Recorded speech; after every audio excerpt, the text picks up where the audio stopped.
खतीबों में नहीं हूं जो घड़ी देख के तकरीर करता है। मैं उन खतीबों में हूं जो चेहरा पढ़ करके तकरीर करता है। और कारी अकबर साहब, इस कौम से क्या उम्मीद की जा सकती है जो कौम अपने नबी के नाम अपनी जिंदगी के चंद लम्हे नहीं दे सकती। और वो कौम नबी के नाम पे जान देने की बात करती है। चंद मिनट भूख नहीं बर्दाश्त कर सकते। मोबाइल हाथ में दे दीजिए, 12 बजे तक ये नौजवान खाना नहीं खाएंगे, फर्क नहीं पड़ेगा। बेशक बेशक।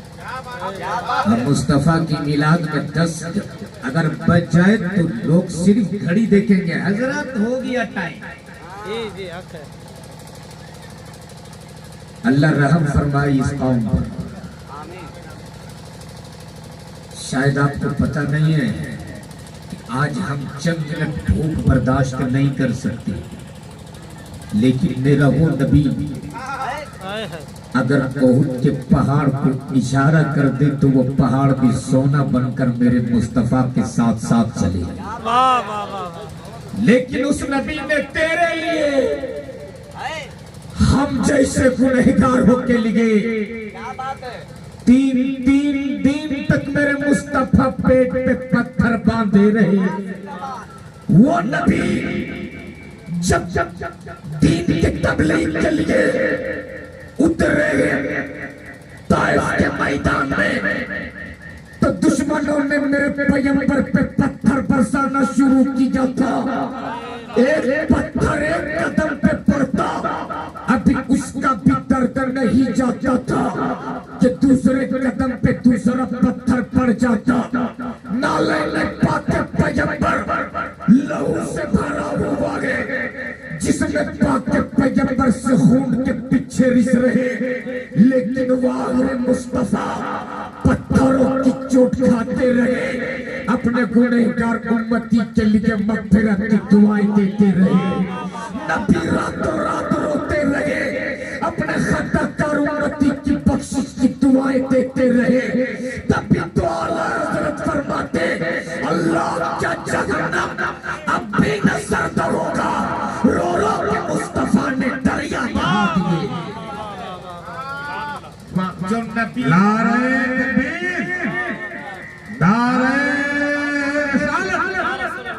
मस्के आला हज़रत, नारे तकबीर, नारे रिसालत। चंद मिनट अपने नबी के नाम नहीं दे सकते अपनी जिंदगी का। सुन मेरे नबी ने तुझे कहाँ कहाँ याद रखा। सुन, जब कौनैन के ताजदार का दारे फानी से दारे बका की तरफ, कौनैन के ताजदार की जिसमें अतहर से जब रूह निकली और इस जाहिरी दुनिया से मेरे मुस्तफा जब मिसाल की, तो जस्ते पाक के पैगंबर को हजरत कुसुम बिन अब्बास और हजरत फजल बिन अब्बास और सैयदना मौला अली मुश्किल कुशा कौनैन के ताजदार के जस्ते अतहर को कब्र अनवर में उतारा। और कब्र अनवर में उतारने के बाद कब्र पाके मुस्तफा से जब सबसे आखिर में सहाबी रसूल उठे, उनका नाम है हजरत कुसुम बिन अब्बास। जब हजरत कुसुम बिन अब्बास ने देखा कौनैन के ताजदार के लब हिल रहे हैं, मुस्तफा के लब हरकत कर रहे हैं, हजरत कुसुम बिन अब्बास ने अपने कान को नबी के लब के करीब किया और बहुत देर तक कुछ सुना। और सुनने के बाद जब कब्र अनवर से हजरत कुसुम बिन अब्बास बाहर निकले, सहाबा की जमात ने उनको चारों तरफ से घेर लिया और घेरने के बाद बोल पड़े, एक कुसुम बिन अब्बास, आखिरी वक्त मुस्तफा के कब्र में तुम थे, नबी का लब हिल रहा था, नबी का लब हरकत कर रहा था, तेरा कान नबी के लब के करीब था। बता आखिरी आखिरी वक्त मेरे मुस्तफा क्या कह रहे थे, पता आखिरी वक्त मेरे नबी क्या कह रहे थे। इतना सुनना था, हजरत कुसुम बिन अब्बास की आंखें बरसने लगी और अपनी भीगी हुई पलकों पे आंसुओं को लाकर सहाबा की जमात की तरफ देखा था और बर्राई की आवाज में कहा था, कसम है पैदा करने वाले उस रब काबा की जिसकी कब्ज़ कुदरत में मेरी जान है। जब मैंने अपने कान को नबी के लब के करीब किया तो मेरे नबी की जुबान से फकत एक सदा निकल रही थी, रब्बे हबली उम्मती, रब्बे हबली उम्मती, रब्बे हबली उम्मती। जवाब नहीं, जवाब नहीं, सुभान अल्लाह, सुभान अल्लाह, वाह वाह, जवाब नहीं, सुभान अल्लाह, सुभान अल्लाह। तो जो नबी कब्र में जाने के बाद भी तुझको याद रखे, जो नबी कब्र में जाने के बाद अपने गुनहगार उम्मत को याद रखे, क्या उस नबी के नाम पर हम चंद मिनट भूख बर्दाश्त नहीं कर सकते? आप जरा रुक के बताओ, जितने लोग बैठे हैं कितने लोग खाना खाए? आप खाना खा लिए? नहीं खाए। मुतमईन रहिए, हम लोग भी नहीं खाए। धोखा ये होता है कि हम लोग खाते आते और आपको बगैर खाए बैठा दें, ये धोखा होता है। हम आपको धोखा नहीं दे रहे, अल्हम्दुलिल्लाह हम लोग भी आपके साथ खाना खाएंगे। तो वक्त हो चुका है, सलाम पढ़ लिए।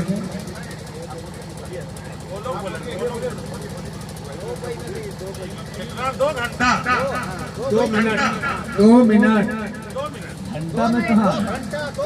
2 बजे तक बोलो, 2 बजे तक, 2 बजे तक। हम तो मालूम है चचा गुस्सा के बोल रहे हैं। अच्छा बोलिएगा तो बोलिए लीजिए। अभी हुआ था एक हादसा, सुनिए हजरत इसराफिल भाई। हम लोग के यहाँ लोकल लोग हैं, जब साहिब खाना को लगता है कि मिलाद शरीफ का इख्तिताम कराई जाए तो सामने ला करके शिरनी रख देते हैं। हम लोग समझ लेते हैं कि अब मिलाद शरीफ का इख्तिताम कर देना चाहिए। सिंगल जामताड़ा इलाके में एक खतीब आया था यूपी से, उनको तजर्बा था नहीं, तकरीर करते रहे तो जब साहिब खाना को लगा कि अब मिलाद शरीफ का इख्तिताम कराया तो ला करके सामने शिरनी रख दी।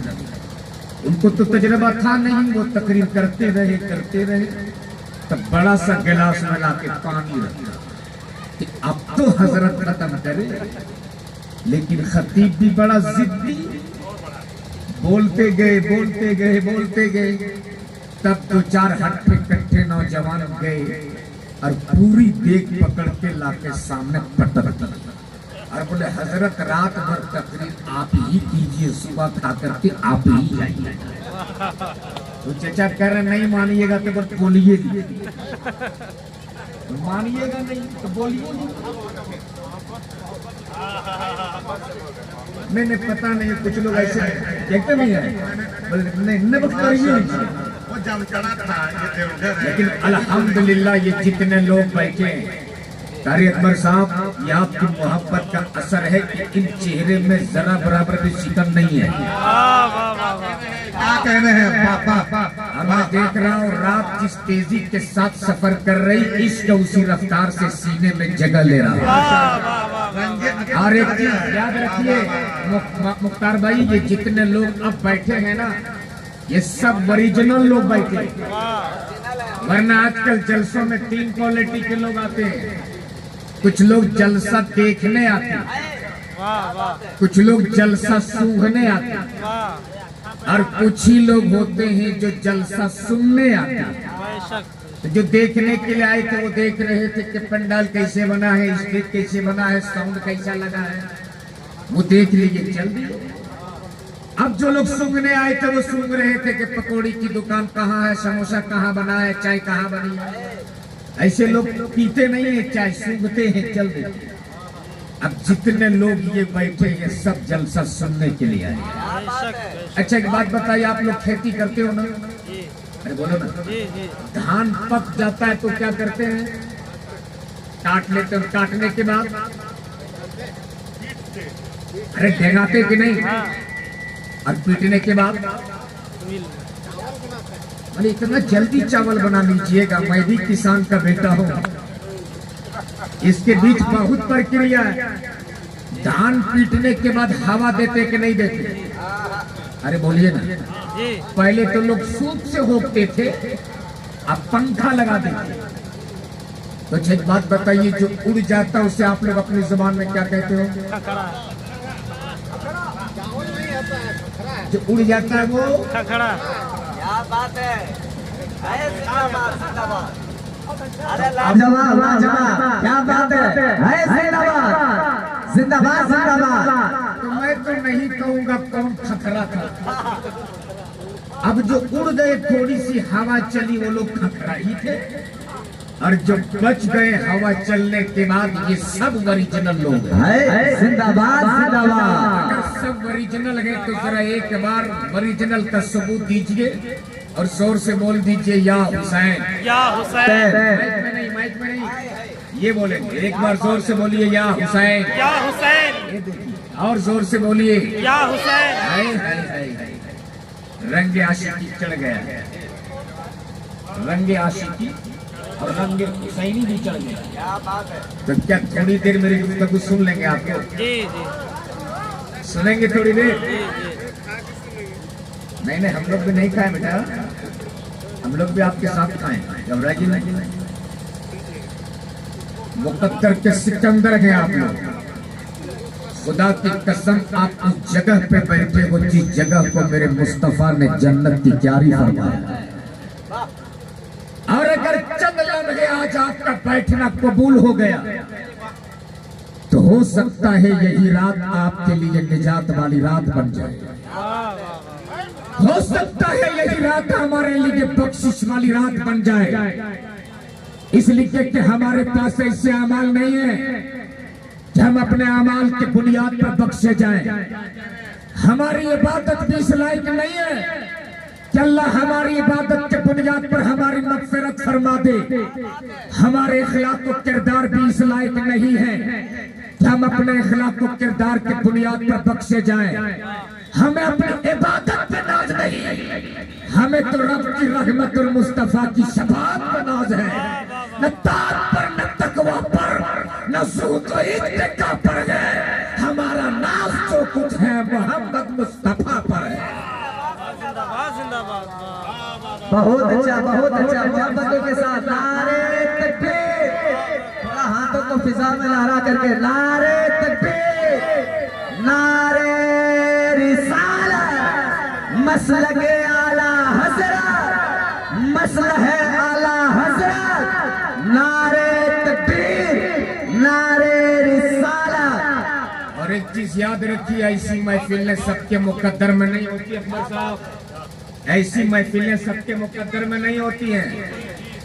ऐसी महफिलें तो उन्हीं के मुकद्दर में होती हैं जिसे अल्लाह और उसके रसूल पसंद फरमा लेते हैं। इसलिए कि सैयदना सरकार गौसे आजम फरमाते कि जब तक मैं ना चाहूं तब तक ना मेरी मजलिस में कोई बैठ सकता है, ना मेरा कोई नाम ले सकता है। बेशक हक है। अरे जब बगदाद के गौस का ये आलम है तो मदीने वाले मोहम्मदुर रसूलुल्लाह का आलम क्या हो सकता है। इसलिए सिर्फ 2 से 3 मिनट की मेरी गुफ्तगू आप सुन लीजिए और एक बार मोहब्बत से बोल दीजिए सुभान अल्लाह। इस वक्त मुल्क के हालात बहुत नाजुक है सराफिल साहब, अल्लामा मुख्तार साहब। इसलिए अच्छा ठीक है, सब करवा देंगे आपका, दे दिया तो और लोग देंगे इंशाल्लाह, घबराइए नहीं। इसलिए कि आप अपना घर नहीं चला रहे, आप तो रसूलुल्लाह का घर चला रहे हैं। क्या बात है?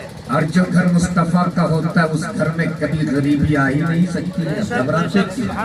रिज़्क़ का मालिक तो मेरा रब है अरे जिंदाबाद। और इतना बड़ा रज़्ज़ाक़ है मेरा रब कि जब पत्थरों के अंदर रहने वाले कीड़े मकोड़ों को रिज़्क़ दे सकता है तो मेरा रब अपने रसूल के मेहमानों को भूखा पेट सोने नहीं दे सकता। आप घबराते क्यों? बस सबक उन परिंदों से हासिल करो जो परिंदे कल के लिए चोंच में अपना दाना दबाकर नहीं रखते। आप तो रसूलुल्लाह के मेहमानों को पाल रहे हो, और हकीकत ये है कि आप रसूलुल्लाह के मेहमानों को नहीं पालते, रसूलुल्लाह के मेहमान आपको पाल रहे हैं। इसलिए कि जो रसूलुल्लाह का मेहमान होता है, आप नाइबे रसूल हो, वो रसूलुल्लाह के मेहमान है। और जब रसूल पाक के मेहमान किसी के लिए हाथ उठाता है तो खुदा की कसम उसके उठे हुए हाथ बाद में नीचे आते हैं, अल्लाह उसकी दुआ को पहले कबूल कर लिया करता है। इसलिए घबराओ मत, आप घबराना कभी नहीं, और आप तनहा नहीं हो, आपका बरकाती भी आपके साथ है। आपके मौलाना मुख्तार साहब आपके साथ है, मौलाना इसराफिल साहब आपके साथ है। आप तनहा नहीं हो, और कभी भी अपने आप को तनहा महसूस भी मत करना। एक बार प्यार से बोल दीजिए या रसूल अल्लाह, या रसूल अल्लाह। इस वक्त इसलिए तो मैं कहता हूँ, मैं देख रहा हूँ पढ़े लिखे चेहरे यहाँ बैठे हैं, इसलिए इस मौजू को छेड़ रहा हूँ। हालात बहुत खराब हैं इस वक्त मुल्क के मुजम्मिल साहब, इसलिए मैं जहाँ जाता हूँ अपने मंच के उलमा से भी, मसाजिद के इमाम से भी हाथ जोड़ के सिर्फ एक विनती करता हूँ, हजरत ये वक्त सिर्फ मज़ारों के चादरों की अहमियत बताने का वक्त नहीं है। ये वक्त सिर्फ बुजुर्गों की करामतें सुना सुना कर जन्नत के टिकट बांटने का वक्त नहीं है, बल्कि ये वक्त अपने इन आने वाली नस्लों के वजूद बचाने का वक्त है। हमारा वजूद बाकी होगा तब मज़ारों के चादरों की अजमत सलामत रहेगी। हमारा वजूद ही बाकी नहीं होगा तो ईमान से बोलो, हमारी कब्रों पे खड़ा होकर फातिहा कौन पढ़ेगा? इसलिए सिर्फ चादर, गागर और लंगर के नाम पर लाखों खर्चे करने वालों, होश में आओ, होश में आओ। मत चढ़ा गरीब नवाज की तुरबत पे 10,000 की चादर। मेरे ख्वाजा तेरी चादर के मोहताज नहीं है, नहीं है मेरे ख्वाजा तेरी चादर के मोहताज। हो सके तो मोहब्बत से 10 रुपए का फूल पेश कर दूं, और उसी पैसे को बचाकर अपने आने वाली नस्लों के लिए, अपने आने वाली औलादों के लिए एक ऐसा प्लेटफॉर्म तैयार करो, एक ऐसे दरसगाह बना दो जहां हम अपने बच्चों को बैठा कर दीन की भी तालीम दे सके, इसे दुनिया की भी तालीम दे सके। लेकिन या रसूल अल्लाह, लेकिन अफसोस, अफसोस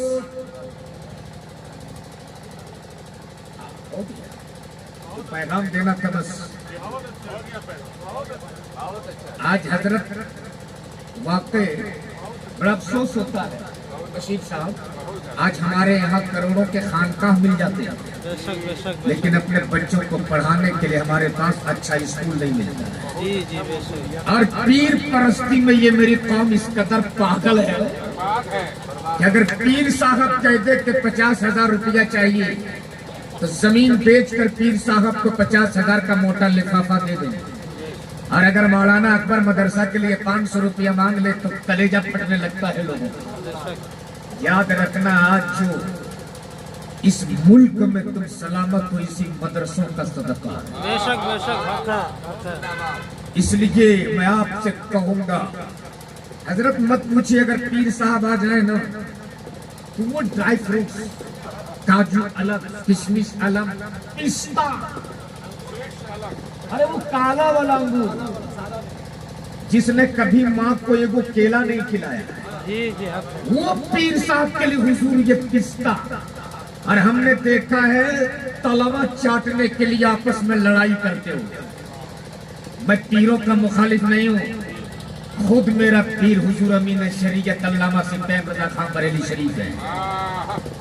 मैं खानकाहों के मुखालिफ नहीं हूँ, खूब छुओ आप अपने पीरों के हाथों को, लेकिन अगर तेरी माँ जिंदा है तो पीर साहब के हाथ को बाद में चूमना, पहले अपनी बूढ़ी माँ के हाथों को चूम ले। इसलिए कि अल्लाह ने तेरी जन्नत तेरे पीरों के कदमों के नीचे नहीं रखी, अल्लाह ने तेरी जन्नत तो तेरी माँ के कदमों के नीचे रखी। लेकिन माँ बहुत अच्छा, बहुत अच्छा। नारे तकबीर, नारे रिसालत, मसलके आला हजरत कि दुनिया में एक ही औरत दिखाई देती है, बस एक माँ की मोहब्बत दिखाई देती है। बूढ़ी माँ तेरी चेहरे की झुर्रियों की कसम, हर एक लकीर पे जन्नत दिखाई देती है। एक सच्चाई सुनिए, एक सच्चाई ऑन रिकॉर्ड कैमरा बोल रहा हूँ। खुदा की कसम, आज अगर खानकाह वाले सिर्फ चाह लिए होते तो हर शहर में आला हजरत मेडिकल कॉलेज भी होते। बेशक बेशक भाई, वाह वाह। हर शहर में मखदूम सिमनानी यूनिवर्सिटी भी होती। बेशक आज 19% है, हम झारखंड में 19%। सर्वे कर लो पूरे झारखंड के कितने कॉलेजेस हैं आपके पास अपने, कितनी यूनिवर्सिटियां हैं आपके पास अपनी। आज जो मेरी कौम की बेटियां इर्तिदाद की शिकार हो रही, जो गैरों के साथ भाग रही हैं, इसके सिर्फ 2 रीजन है। पहला रीजन ये कि हमारे पास अपना कोई कॉलेज नहीं है, और दूसरा रीजन ये कि हमने निकाह को बहुत महंगा बना दिया। खुदा की कसम, उस वक्त जब फेसबुक और व्हाट्सएप पे ऐसी खबरें पढ़ता हूँ तो कलेजा मुंह को आने लगता है कि ज़ैनब नाम की बेटी किसी अर्जुन के साथ भागती, फातिमा नाम की बेटी किसी महेश के साथ चली गई। उस वक्त सोचता हूँ काश हमारे पास भी कैसा प्लेटफॉर्म होता, हमारे पास भी कैसी दर्शकों होती, जहां हम अपनी कौम की बेटियों को बैठा कर ज़ैनब नाम रखने से पहले अगर हमने उससे ज़ैनब की जिंदगी की तारीख बढ़ा दी होती, फातिमा नाम रखने से पहले अगर फातिमा की जिंदगी की कहानी सुना दी होते, खुदा की कसम ये मेरी कौम की बेटियां अपनी जान देना तो पसंद कर सकती थी, अपने ईमान का सौदा करना पसंद नहीं कर सकती थी। लेकिन अफसोस, आज हमने अपनी बेटियों का नाम फातिमा रखा, लेकिन फातिमा की जिंदगी को से कभी तारीख नहीं पढ़ाई। नाम हमने अपनी बेटियों को ज़ैनब रखा, लेकिन सैयदा ज़ैनब की जिंदगी की कभी उसे कहानी नहीं सुनाई। सिर्फ 1 मिनट में अगर बेटियों के बाप बैठे हो तो सुन, सिर्फ 2 मिनट की मेरी गुफ्तगू है, फिर सलाम पढ़ेंगे इंशाअल्लाह। सहन है मस्जिद नबवी का, बोलिए सुभान अल्लाह। सुभान अल्लाह, सुभान अल्लाह। और मस्जिद नबवी के सहन में बैठकर 6 साल की एक बच्ची कुरान की तिलावत फरमा रही है। सुभान अल्लाह, अरे बोल दीजिए ना, सुभान अल्लाह। 6 साल की उम्र के बच्ची की कुरान की तिलावत फरमा रही है। तिलावत फरमाते फरमाते थोड़ा सा दुपट्टा सर से सरक गया।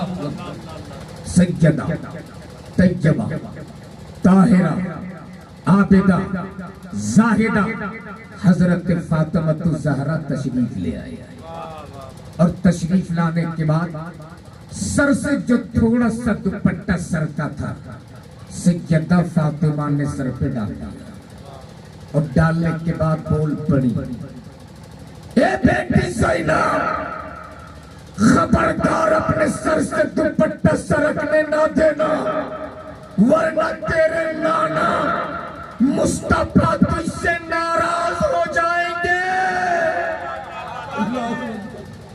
उम्र कितनी है, कितनी उम्र है? 6 साल। पूछिए मौलाना मुख्तार साहब, मौलाना अकबर साहब, मौलाना इस्राफिल साहब, ये उलमा की जमात मंच पर है, पूछिए मेरे इन उलमा से 6 साल की उम्र में पर्दा फर्ज नहीं है।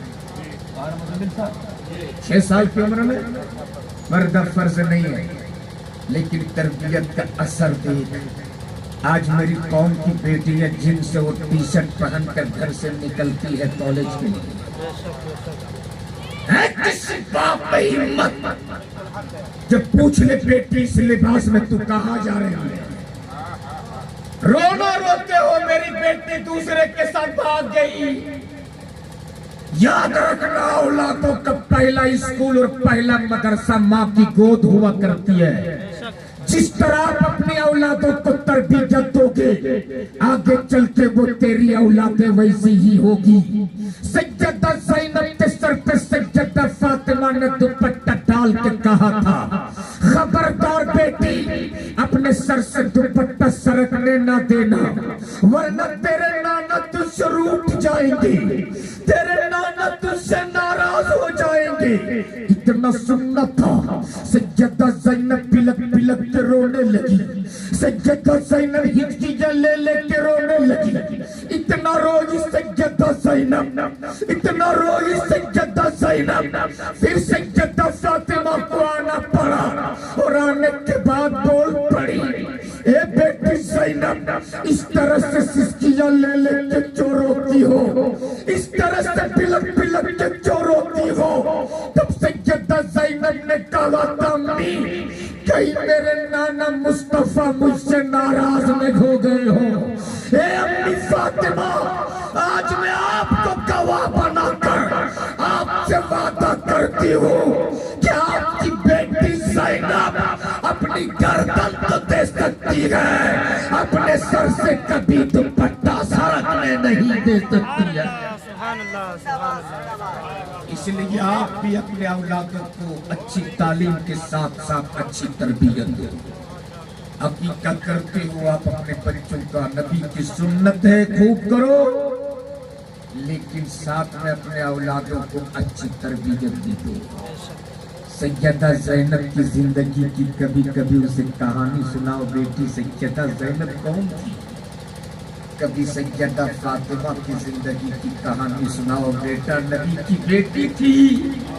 मुस्तफा इशारा करते थे, ओहद का पहाड़ सोना बन जाता, बेटी तेरे लिए बहुत सोना था। लेकिन वो फातिमा जो दुपट्टा भी रखती थी, ना जाने उस दुपट्टे में कितने पेबंद लगे हुए होते थे। इसलिए वक्त बड़ी तेजी के साथ सफर कर गया और अकबर साहब मदरसा को कहा है, बस बगल में, तो आप क्या कह रहे थे, 10,000 रुपये किसने दिए हैं? नवाब साहब अपनी मरहूमी मरहुमा माँ के नाम। नवाब साहब ये कोई नवाब साहब कहाँ के हैं? वो लखनऊ वाले हैं। लखनऊ वाले भी यही के। अच्छा यही के। अच्छा नवाब यहाँ भी है।